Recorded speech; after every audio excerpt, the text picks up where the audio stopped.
দেখুন, আমরা একাডেমিক কার্যক্রমের বাইরে মাঝে মধ্যে এখানেই পাশেই এই জলাধারের পাশেই আড্ডা দেই, বসি, গল্প করি, সংস্কৃতি চর্চা করি, চা খাই।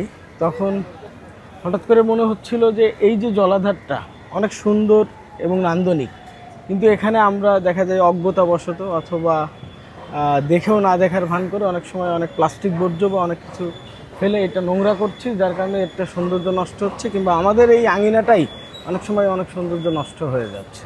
যার কারণে আমরা চিন্তা করলাম যে আমাদের নেতা জনাব তারেক রহমান, মাননীয় প্রধানমন্ত্রী, উনি বলেছেন সপ্তাহে একটা দিন, অন্ততপক্ষে সপ্তাহে একটা দিন বা শনিবার ছুটির দিনে আমরা আমাদের আশপাশ বা বাড়ির আঙিনা বা আমাদের বসবাসের জায়গা বা আমাদের চলাফেরার জায়গাটাকে পরিষ্কার পরিচ্ছন্ন রাখি।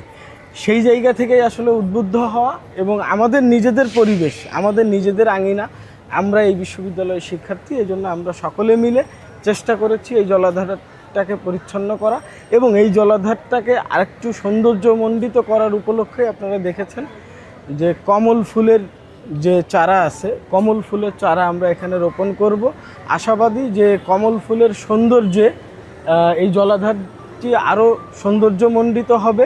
তো সেখান থেকে যদি এখানে আমরা একটু কমল ফুলের চারা রোপণ করছি, এখানে যখন ফুল ফুটবে ইনশাল্লাহ, সেই ফুলের সৌন্দর্যে আমাদের মন এবং চোখ দুইটাই জোড়াবে এবং আমাদের যে একাডেমিক এবং আমাদের যে বিশ্ববিদ্যালয়ের পরিবেশের সৌন্দর্য, প্রকৃতি পরিবেশের ভারসাম্য রক্ষায় সেটা ভূমিকা রাখবে।